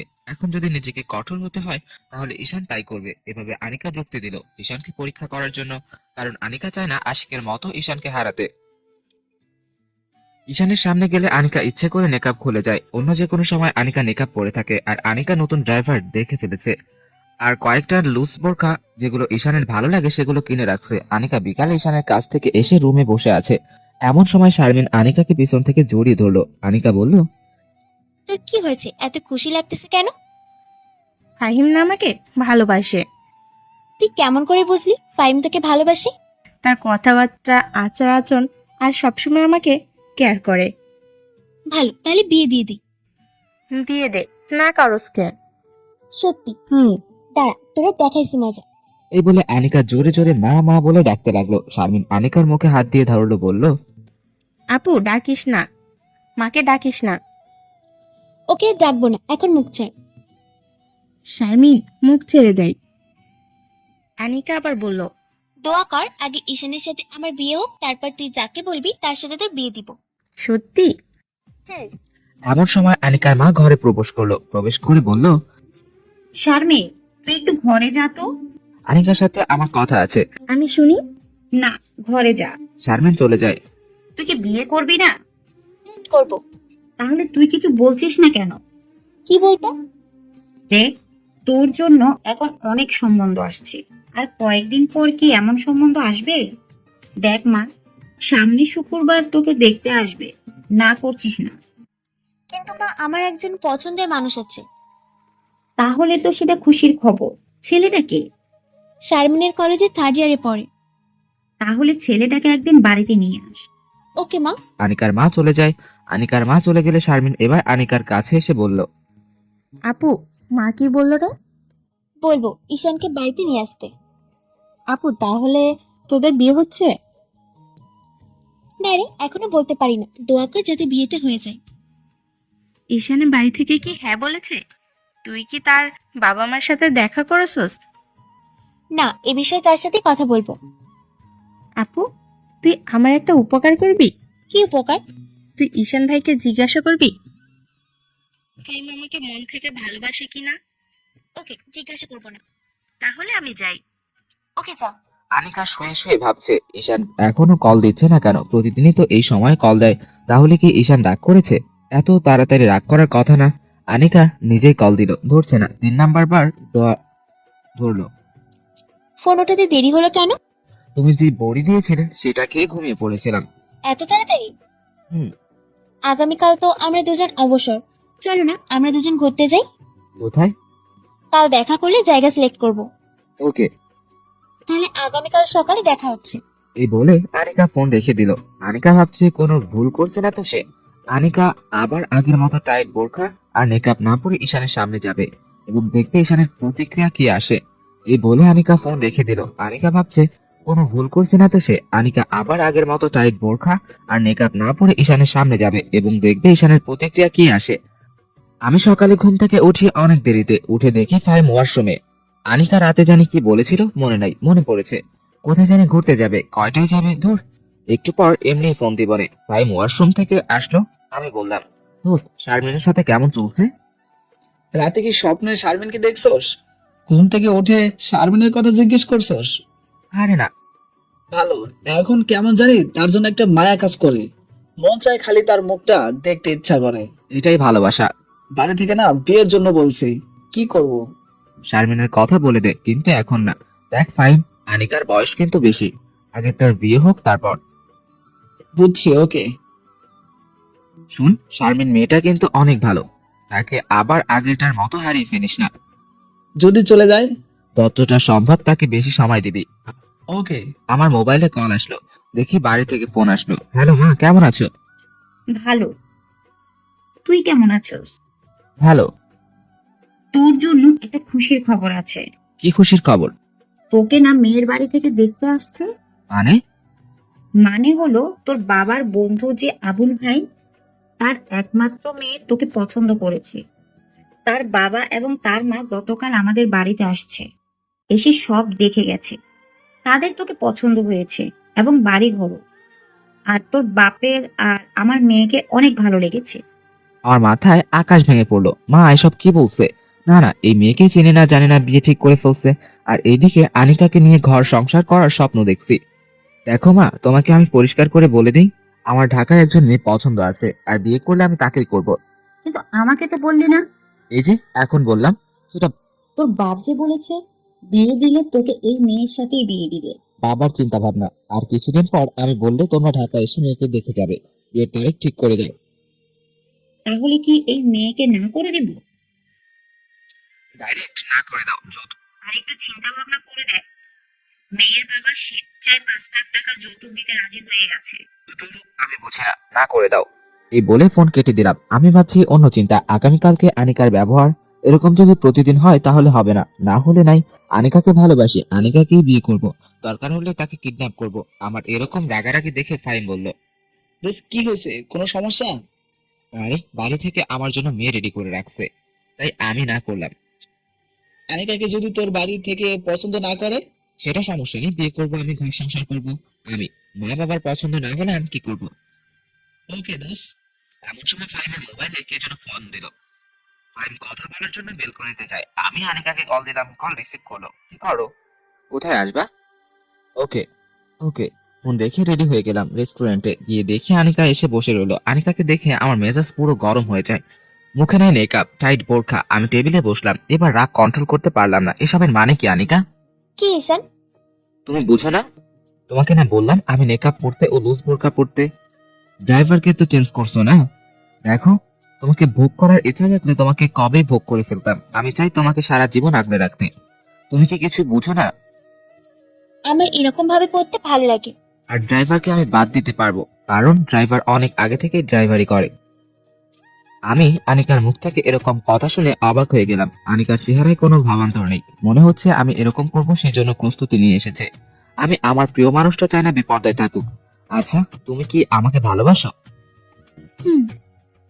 তাহলে আমার কথা মতো চলতে তোমার সমস্যা কি? দেখো, আমরা দুজন দুজনকে কিস করছি। আনিকা কিছু বলছে না। আমি মনে মনে বলছি মাপ চেয়ে ফেলো, তাইলেই তো সব ঝামেলা শেষ হয়ে যায়। কিন্তু আনিকা কিছু বলছে না। আমি আবার বললাম, তাহলে তুমি থাকো তোমার মতো আর আমি থাকি আমার মতো, এখানেই শেষ। এই বলে আমি চলে আসলাম। আনিকা পিছন থেকে একটা ডাকও দিল না। তাহলে কি এতদিন লোক দেখানো ছিল? কিন্তু আমাকে যে কিস করলো। আমি আনিকার কাজ কারবার কিছুই বুঝলাম না, কিন্তু সব তো শেষ। এখন কি করব আমি? কি করব আমি? তাকে ছাড়া থাকবো কিভাবে? আমি এটা কি করলাম? না না, ঠিক আছে, আমার কথা মতো না চললে এরকমই হবে। কি করব? মাফ চাইবো কি? না, মাফ চাইবো না, হার মানবো না। সে কি আমাকে ভালোবাসে না? তাহলে এতদিন এসব কি ছিল?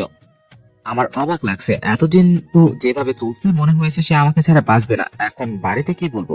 এসব ভাবতে ভাবতে বাসায় চলে আসি হেঁটে। অনেক কষ্টে দিনটা কাটালাম। সারাদিন অনিকা কল দিল না। আমি অনিকার কলের অপেক্ষায় বসে আছি। সে কল দিয়ে মাপ চাইলেও তো হয়ে যায়, এভাবে একটা সপ্তাহ চলে যায়, আমি কিছুই বুঝলাম না। একটা সপ্তাহ আমার কিভাবে যে গেল সেটা একমাত্র আল্লাহই জানে। আমি আর আনিকাকে ছাড়া পারছি না, তাই ঠিক করলাম আনিকার চেম্বারে গিয়ে নিজেই মাপ চাইবো। সেদিন ছিল শনিবার, আমি কলেজে বিকালের দিকে কোচিং করিয়ে আনিকার চেম্বারের উদ্দেশ্যে রওনা দিলাম। এমন সময় কোথা থেকে জানি এক মেয়ে এসে আমার পথ আটকালো। মেকআপ ডাকা মুখ, লুজ বোরখা, মনে হচ্ছে পর্দাশীল কোনো মেয়ে। আমি বললাম, কে আপনি? আমার পথ ছাড়েন।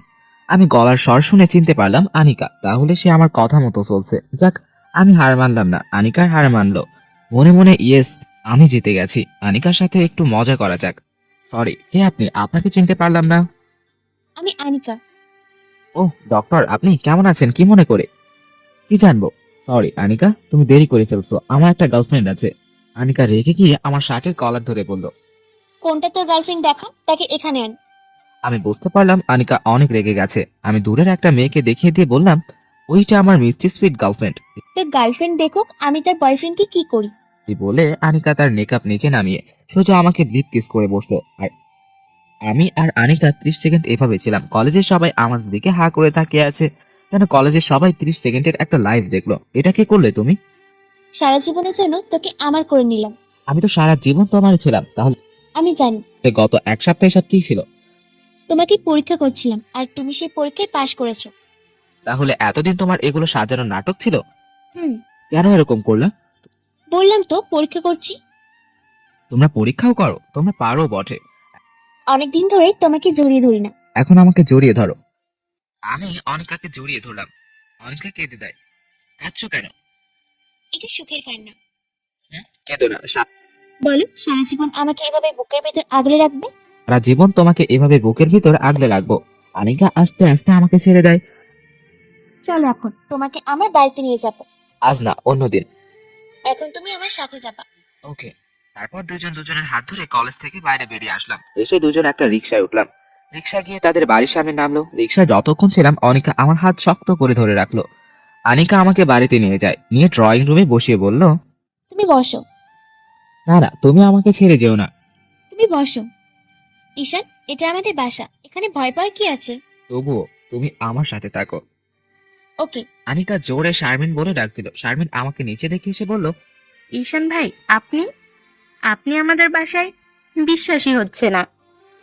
বিশ্বাস হবেও না। তুই তো ভাইয়ের সাথে থাক, তোর ভাই ভয় পাচ্ছে। আমি ড্রেস চেঞ্জ করে আসি। ভাই, আপনি না একটা ভীতু। তাহলে ফাহিম হলো ভিতর ডিম। ফাহিমকে বলেছেন কেন? সে তো অনেক সাহসী। সাহসী না, পুরোই আস্ত একটা ভিতর। ভালো হচ্ছে না কিন্তু ভাইয়া। ভীতু বললাম আমি আপনাকে, আর আপনি বললেন ফাহিমকে। তাহলে তুমিও ভীতু। না না না, তাহলে কে? আনিকা। আপনি ভীতু। মা এসে বলল, কে ভীতু? আন্টি ফাহিম। না না, আমি ভীতু। ফাহিম কে? কেউ না। আন্টি আসসালামু আলাইকুম, কেমন আছেন? আমি দাঁড়িয়ে বললাম, ওয়ালাইকুম আসসালাম। ভালো, তুমি কেমন আছো বাবা? ভালো। যা তো আনিকা, কে বললো ঈশানের জন্য খাবার নিয়ে আসতে? শারমিন চলে গেল। আনিকার মা বলল, বাবা শোনো, তোমাকে কিছু কথা বলি। আনিকাকে তুমি কন্ট্রোল রাখতে পারবা।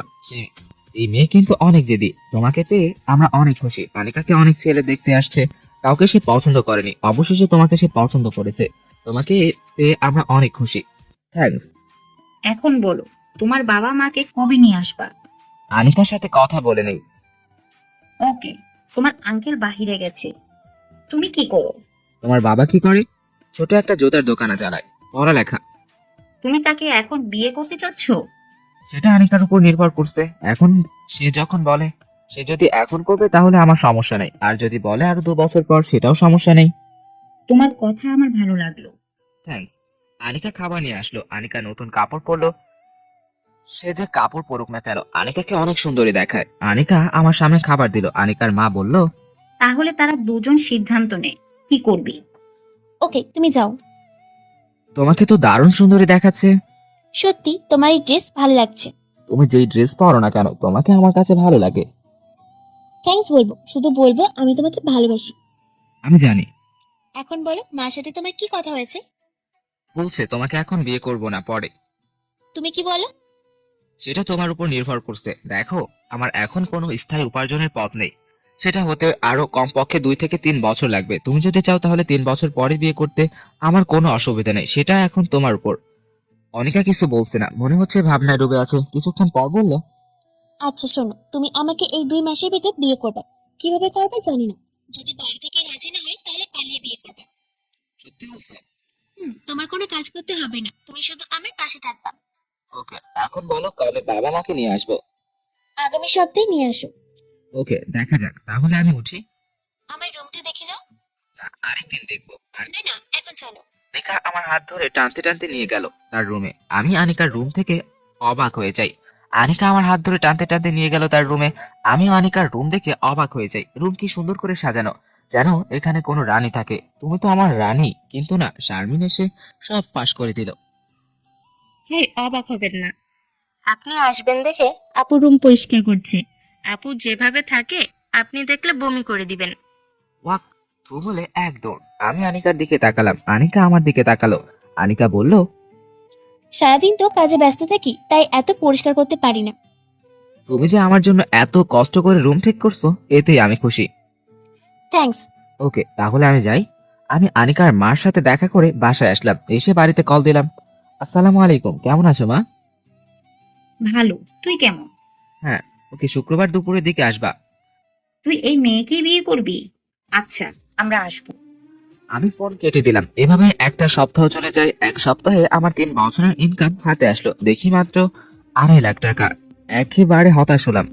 সব আমি আমার ফ্যামিলিকে দিলাম। যাই হোক, ফ্যামিলি মানে আমি, তাদের সুখ মানে আমার সুখ। এখন নিজের জন্য কিছুই নেই। আরে কপাল, ফ্যামিলিকে না দিয়ে যদি সব আমার হাতে থাকতো তাহলে হয়তো 10 থেকে 15 লাখ টাকা থাকতো। কেননা আমি গাধার মতো খাটছি আমার পরিবারের জন্য। যাই হোক, তারা আমার মা বাবা। সেদিন ছিল শুক্রবার, দুপুরের দিকে তারা আসছে মা বাবা, ছোট বোন যেটার এখনো বিয়ে হয় নাই, আর এক চাচা চাচি আসছে। আমি তাদের আনিকার বাড়িতে নিয়ে গেলাম। এতক্ষণ মা আর বাবা আমাকে অনেক কথা বলে তাদের পছন্দ করা মেয়েকে বিয়ে করতে, কিন্তু কে শুনে কার কথা। আনিকার বাবা মা এসে তাদের ভিতরে নিয়ে যায়। আমি আমার ছোট বোন সুবর্ণাকে নিয়ে আনিকার রুমে যাই। গিয়ে দেখি আনিকা আর শারমিন বসে আছে।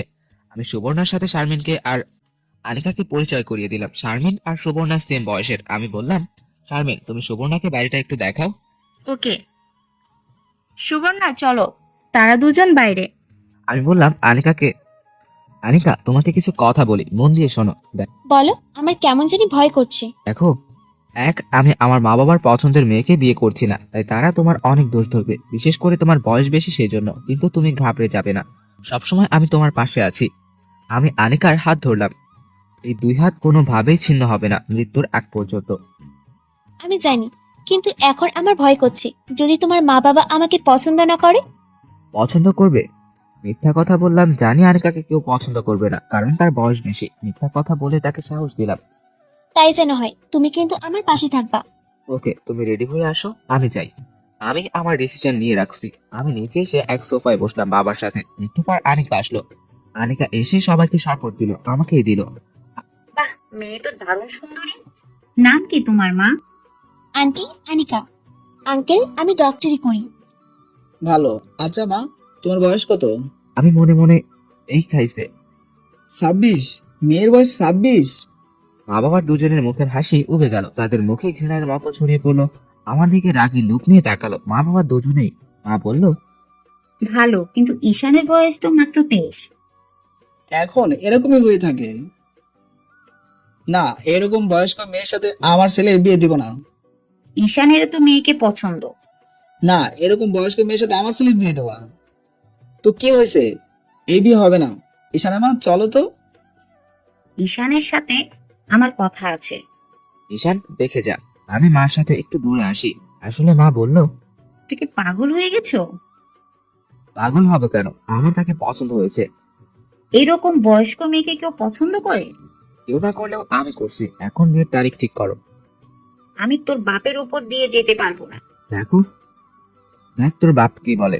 ওর জন্য আমরা কি সুন্দরী মেয়ে পছন্দ করছি, আর তুই কিনা বয়স্ক বুড়া মেয়েকে পছন্দ করছিস? ছি ছি। হ্যাঁ, আমি করছি। এখন বাপকে বলো বিয়ের তারিখ ঠিক করতে। দেখ তোর বাপে কি কয়, আমি কিছু জানি না। এসে দেখি বাবা উঠে চলে গেছে। আমি বুঝতে পারলাম আনিকা কান্না করছে। আমি আর মা বাইরে গিয়ে দেখি বাবা রেগে বসে আছে। আমি আর কিছু বললাম না। সুবর্ণা এতক্ষণে আসলো শারমিনের কাছ থেকে। বুঝলাম তাদের দুজনের বন্ধুত্ব হয়ে গেছে। সুবর্ণা বাবার মুখের দিকে আর কিছুই বলে না, চুপচাপ গাড়িতে গিয়ে বসে। কোনো কথা না বলে তারা চলে যায়। আমিও বাসায় চলে আসি। কি করব বুঝতে পারছি না। কোনো মতে রাতটা কাটলাম। সকালে মার কাছে ফোন দিলাম। বাবা কিছু বলছে? না, তোর সাথে কোনোভাবেই এই মেয়ের দিবে না। সমাজের লোকেরা কি বলবে? মা, আমি এখন বাচ্চা না, সমাজের মানুষ কি বলবে না বলবে সেটা দিয়ে আমি কি করব? বাবাকে পাশে আছে। আছে। লাউড স্পিকারে দাও। দিছি। বাবার যদি মন চায় ছেলের বউকে বরণ করে ঘরে তুলতে, তাহলে আমি এখন নাম্বার দিচ্ছি, এখনই ফোন করে বিয়ের তারিখ ঠিক করতে। আর যদি না করে তাহলে বিয়ে করে বাড়িতে আসলে কিছু যেন না বলতে পারে। আমি আবার 8 ঘন্টা পরে ফোন দিলাম মার কাছে। বাবা বলছে, বল। না, তুই যদি এই মেয়েকে বাড়িতে নিয়ে আসিস তাহলে তোকে মেরে হাত পা ভেঙে ফেলবো। ওকে, দেখা যাবে। এই বলে আমি ফোন রেখে দিলাম। আমি আমার সিদ্ধান্ত নিয়ে নিলাম, আগামী সপ্তাহে আমরা বিয়ে করব। ভাবলাম আনিকাকে বাড়িতে নিয়ে গেলে কেউ দেখতে পারবে না, মা বাবা দেখতে পারবে না, পাড়া প্রতিবেশীরাও তারা কথা বলবে। আনিকাকে সেখানে নিয়ে গেলে শুধুই কাঁদবে। তাই আমি ঠিক করলাম যে বাসায় থাকি সে বাসার উপরতলা ভাড়া নিব, যে টাকা আছে সেখান থেকে ফার্নিচার কিনবো, কোনো আয়োজন না করে বিয়ে করে ফেলবো। এটাই আমার পরিকল্পনা। আমি চলে গেলাম আনিকার বাড়িতে। আমি আনিকার রুমে গেলাম, গিয়ে দেখি বেচারি কেঁদে কেঁদে শেষ। আমি আসলে সাথে আমাকে জড়িয়ে ধরে বলে, তুমি আসছো? আমি তো ভাবছিলাম তুমিও চলে গেছো। তোমাকে ছাড়া আমি যেতে পারি? এখন কি করব? আমার মাথায় একটা পরিকল্পনা আছে। আমি আনিকাকে আমার পরিকল্পনার কথা বললাম। আনিকার মুখ উজ্জ্বল হয়ে যায়। চলো বাসা দেখবো। আনিকা রেডি হয়ে আমার সাথে বাসায় এসে বাসা দেখে। আনিকার পছন্দ হয়েছে। এখন আমি আস্তে আস্তে ফার্নিচার ওঠাতে থাকি। মোটামুটি একটা সংসারে যা লাগে সব উঠালাম। এমনই ভাবে 1 সপ্তাহ চলে গেল। দিনটি ছিল শুক্রবার। আমি রুমে আগে থেকে সাজিয়ে রাখি। আমি আর ফাহিম দুপুরের পরে তাদের বাড়ি যাই, গিয়ে ভালোভাবে আমাদের বিয়ে সম্পূর্ণ হয়। আনিকার মা বাবা দুজনেই কৃতজ্ঞতায় মাথা নুয়ে পড়ে আমার প্রতি। তারা বলে তারা জীবনে আমার মতো ছেলে দেখে নাই। ফাহিমকে সাক্ষী রেখেছি, আমি আজ রাতে তার সেই রূপের ভিতর হারিয়ে যাব। আমি আনিকাকে নিয়ে বাসায় আসি। ফাহিম সুন্দর করে আমার বাসর ঘর সাজায়। যেহেতু আমার শরীরের উপর দিয়ে আজ অনেক ধকল গেছে, তাই আমার পুরনো রোগ মাথা ব্যথা করতেছে। আনিকা বাসর ঘরে গিয়ে বসে আছে। ফাহিম আমাকে ঠেলা দিয়ে ঘরে পাঠিয়ে দেয়। আমি ঢুকে দরজা লাগিয়ে দিলাম। আনিকা ঘোমটা দিয়ে বসে আছে। আমি কি ঘোমটা উঠালাম। আমি বালিশটা মাথার নিচে দিয়ে শুয়ে পড়লাম। আনিকাকে বললাম, আনিকা মাথাটা একটু হাতিয়ে দাও না। আনিকা আমার মাথা হাতিয়ে দিচ্ছে। আমার যে কি ভালো লাগছে। আমি ভাবছি সারাটা জীবন আমি ব্যর্থ। যে ফ্যামিলির জন্য আমার সবটুকু দিলাম, সেই ফ্যামিলি কিনা নিজের পছন্দের মেয়েকে বিয়ে করেছে বলে ফ্যামিলি থেকে আলাদা করে দিল। আরে কপাল। কিন্তু আনিকার মতো একটা বউ পেয়ে নিজেকে সার্থক মনে হচ্ছে। আনিকা মাথা হাতিয়ে দেওয়া আমার অনেক ভালো লাগছে। এভাবে মাথা হাতিয়ে দিলে না ঘুমিয়ে পড়া যায়। ঘুমিয়ে গেলাম একেবারে সকালে। ফুরফুরে মেজাজ নিয়ে ঘুম থেকে উঠলাম। আনিকা রুম ঝাড়ু দিচ্ছে। মুখের দিকে তাকিয়ে বুঝতে পারলাম মুখে তার অতৃপ্তির হাসি। আমি আনিকাকে পিছন থেকে জড়িয়ে ধরে ঘাড়ে কিস করতে থাকি। আনিকা উপভোগ করতে থাকে। আমি ঘাড়ে কিস করতে করতে ঠোঁটে গেলাম। এবার দুজন দুজনকে লিপ কিস করতে করতে আনিকা আমাকে বিছানায় ফেলে দিল। পরে কি হলো বুঝতেই পারছেন। এভাবে ভালোই চলছিল আমাদের সংসার। মাঝে মাঝে ঝগড়া হতো, কিন্তু দিন শেষে আমরা দুজন একই সাথে একই বিছানায়। আমাদের টাকা নিয়ে কোনো সমস্যা হয় নাই। 1 মাসের ভেতর আনিকা ফ্ল্যাটে পুরোটা ফার্নিচার দিয়ে ভরে ফেলে, কারণ সংসারটা তার। আনিকা ডাক্তারি করে সংসার চালাইতো, আমি প্রাইভেট কোচিং করিয়ে বাড়িতে টাকা পাঠাই। যাই হোক, তারা আমার মা বাবা ঠিকই। তারা 2 বছর আগে আমার একটা চাকরি হয়, তখন আনিকা প্রেগনেন্ট। আমাদের একটা মেয়েও হয়। তখন বাড়ি থেকে সবাই দেখতে আসে এবং আনিকার কাছে ক্ষমা চায়। আমি বুঝতে পারছি, দেখতেছি তারা আমাকে ছাড়া অচল, তাই তারা গ্রহণ করে নিল। পরে ফাহিম আর শারমিনের বিয়ে ধুমধাম ভাবে হয়ে যায়।